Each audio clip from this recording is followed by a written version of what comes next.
Albuquerque Central Avenue might have more trees and a lot faster buses, courtesy of federal government. And we'll look at what it takes to be an official member of a pueblo. And we've got the scoop on the poop that's not being scooped. I'm Allison Girón. I'm Marino Spencer, and this is UNM News.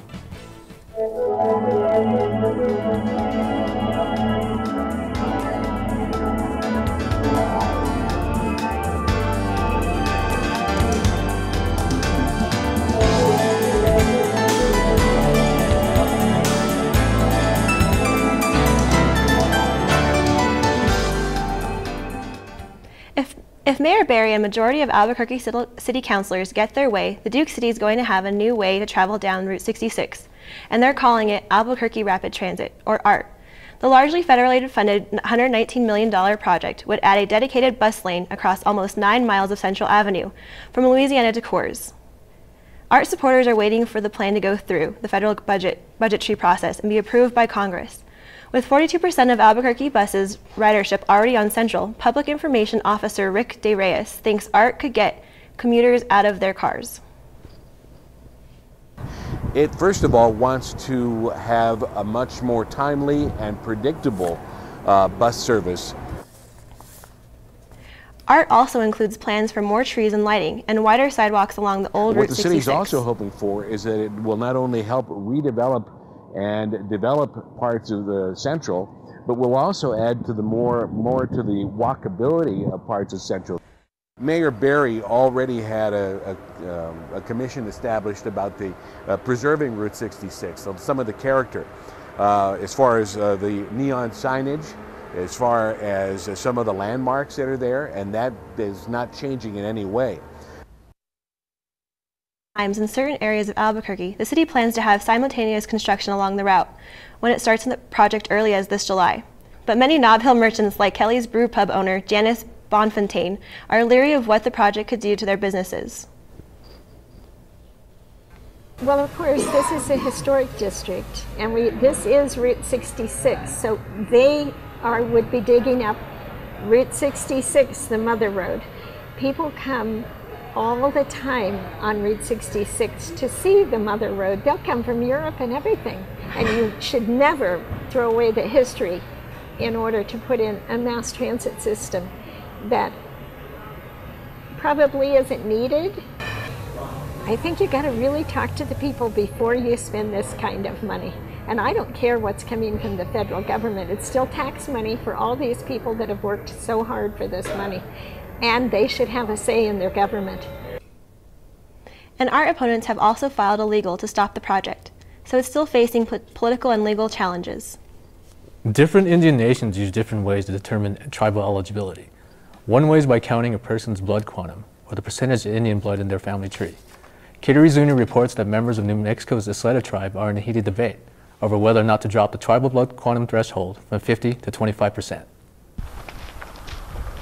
Isleta people have occupied the land south of Albuquerque for centuries. Currently, a person must be at least 1/2 Isleta blood to be an official member. But soon, that may change. Isleta tribal members that put a petition together with a required amount of signatures that had gone to BIA, and the way this was done was using the secretarial election process that is in place by the federal government. And this process bypasses the administration, the governor, and it bypasses the tribal council. E. Paul Torres is serving his second term as Isleta's governor. He says the quantum issue went to Isleta voters in 2010 and was defeated. In March 2016, the vote passed with 775 in favor of lowering the quantum and 554 against lowering. Still, Torres says, the issue is not settled.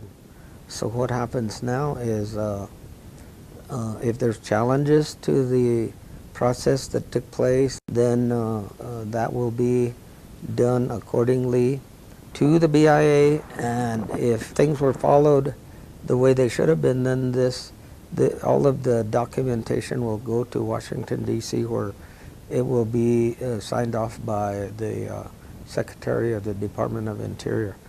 That's how this was.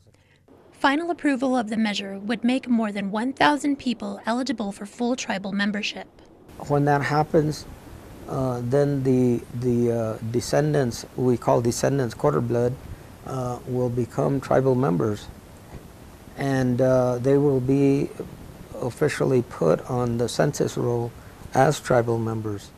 29-year-old Kateri Lucero is one person who disagrees with the vote and helped to circulate a petition challenging it.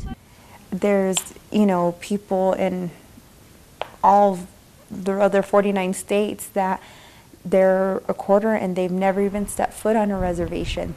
They don't know the sacrifices that their ancestors have had to fight to keep what little we have. And that's what irritates me, is that it's not just a piece of paper. Lucero says in spite of the fact that her descendants may not be full members, she does not think lowering the quantum is wise. I think opening up the floodgates to everybody nationwide, worldwide, is not the right answer.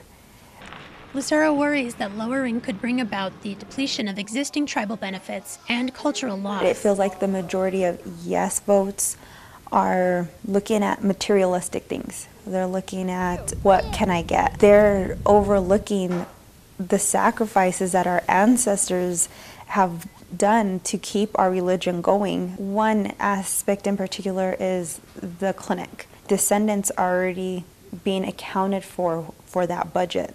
And it's scary to think that, okay, now there's going to be so many more that they're going to have to take underneath their umbrella. What if my grandmother needs some sort of medical emergency and there's not going to be no funds for it? But, Torres says, exactly the opposite will happen. It allows the Pueblo to get more funding in certain areas.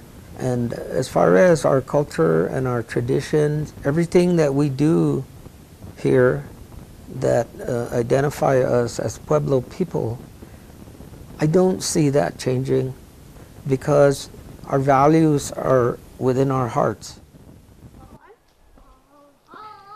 The question of available funding also relies on the status of federal services like Medicaid. The vote is still awaiting review by the BIA, and if the quantum is lowered, the process of declaring new members will likely take years. This is Kateri Zuni reporting. It's the perfect time to get out and enjoy the fresh Albuquerque air. But the problem is that the air just might smell like dog poop. The City of Albuquerque's Owners Space Division is sending a strong message to dog owners. Ricky Garcia hit the trails around the Duke City to see what the flags are all about. Well, some people would call me a feces aficionado. I'm a poop expert. I'm Mr. Poop. I'm an entrepreneur. Bill Pantler with the City of Albuquerque's Open Space Division calls himself these names because he does just that.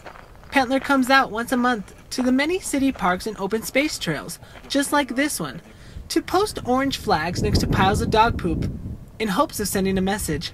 Part of the reason why I do this is it's hopefully an awareness. And if we can educate people to pick up, then we're doing something. A duty Pantler says is necessary for the environment. The fecal coliform counts, or the bacteria counts in the river, are fairly off the charts.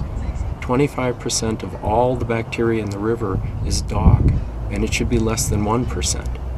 And if you think that we get 75% of our drinking water from the river, this is a problem. A dog owner, Tammy Kern, knows exactly what the orange flags are. It means people are not picking up their dog poo.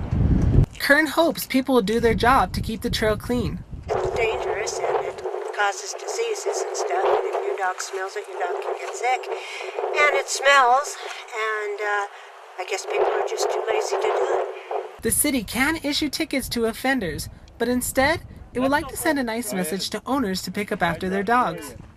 This is Ricky Garcia reporting. So Allison, do you have a dog? Yeah, I have a dog, and I make sure that I always bring a doggy bag. All right, so I'm Marino Spencer. And I'm Allison Girón, and this is UNM News. Thank you for watching.